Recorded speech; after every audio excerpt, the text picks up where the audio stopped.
Yo, mambo vipi? Karibu tena kwenye Tubone Media, channel yako ya update za teknolojia, burudani na music. Na leo tutazungumzia Chilling, wimbo mpya wa moto kutoka kwa Inos B, msanii maarufu kutoka Jamhuri ya Kidemokrasia ya Kongo. Sasa kama wewe ni mgeni na leo unatuangalia, wajanja wana subscribe ili kuendelea kupata mwendelezo wa update za mambo mapya ya teknolojia na nyimbo mpya zinazotoka ndani ya mtandao wa YouTube. Na leo tutaenda kuangalia Chilling, wimbo wake Inos B. Kitu cha kwanza ambacho tutaenda kuangalia Chilling ni nini na kwa nini inavuma. Wimbo ambao ameachia Inos B ni kwa nini unavuma. Tutaenda kuangalia kwa nini wimbo huo unavuma. Sababu inayofanya wimbo huo unavuma ni kwamba huu wimbo umetoka tarehe 28 Machi 2025, ni hapo jana tu, ikiwa na masaa 13 mpaka sasa hizi, na umechanganya mitindo miwili. Kitu ambacho kinafanya wimbo uvume ni kwamba umechanganya mitindo miwili. Moja kati ya mtindo ambao umechanganya ni Afrobeats na nyingine ni rumba ya Kongo. Hii ni muziki ambayo ni maarufu sana kwa Jamhuri ya Kidemokrasia ya Kongo. So Chilling ni wimbo ambao umechanganya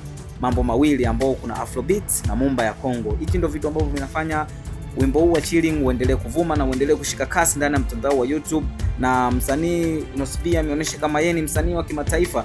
Na kitu cha pili ambacho kinafanya wimbo uvume ni kwamba mashairi yanahusu maisha ya raha, wale wanangu wa kula raha.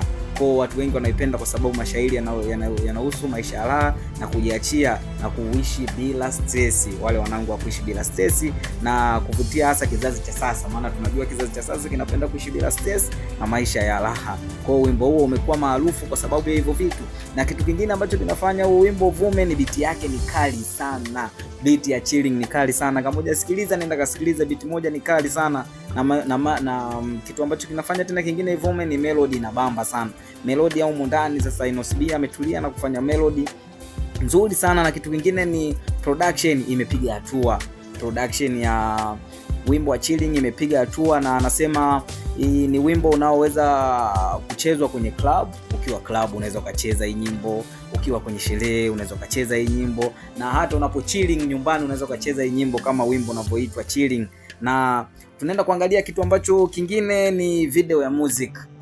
Video imetoka lakini imebamba sana. Kwa nini video imekuwa ni kali sana? Na anaenda kusema kwamba hii video ni kizazi cha juu sana na inaonyesha maisha ya kifahari, wale wanangu wanaopenda maisha ya kifahari, magari ya ndoto, vibe za watu wanaojua kufurahia maisha, wale wanangu wenye hela wanaopenda kufurahia maisha. Video inaonyesha kwamba watu wanapenda kufurahia maisha, na picha kamili ya Chilling katika hatua juu zaidi. Umeona? Na kitu kingine ambacho tunaenda kuangalia kwenye nyimbo ya Chilling ni kwa nini Chilling ni muhimu kwa Inos B. Wewe unafikiri kwa nini Chilling ni muhimu kwa Inos B? Kitu ambacho kinaenda kuonyesha kwamba Chilling ni muhimu kwa Inos B, anasema kwamba Inos B anaendelea kudhibitisha kuwa ni mmoja kati ya wasanii wanaopeperusha bendera ya muziki wa Afrika kwenye ramani ya dunia.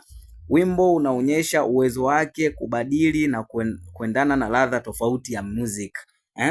Kwamba video ni kali, na Inos B ameonyesha kama yeye ni msanii mmoja, ni worldwide, yani ni msanii wa kidunia, na ameonyesha kwamba yeye ni msanii wa kidunia kwenye nyimbo yake ya Chilling. Na bila kusahau, sasa wewe unahisi nini? Hem, tuambie unavyohisi. Je, Chilling ni wimbo wa mwaka? Drop maoni yako hapo chini. Kama unapenda content kama hii, usisahau kufanya kusubscribe, kulike na kushare ili kuendelea kupata update za mitandao yetu. Na leo moja kwa moja tumeenda kuangalia kitu kikali cha Inos B. So kama wewe ni mpenzi wa mambo, kama wewe ni mpenzi wa mambo ya content, usisahau kusubscribe channel yetu ili kuendelea kupata update za mitandao ya mambo yanayokujia. Asante, keep watching bro.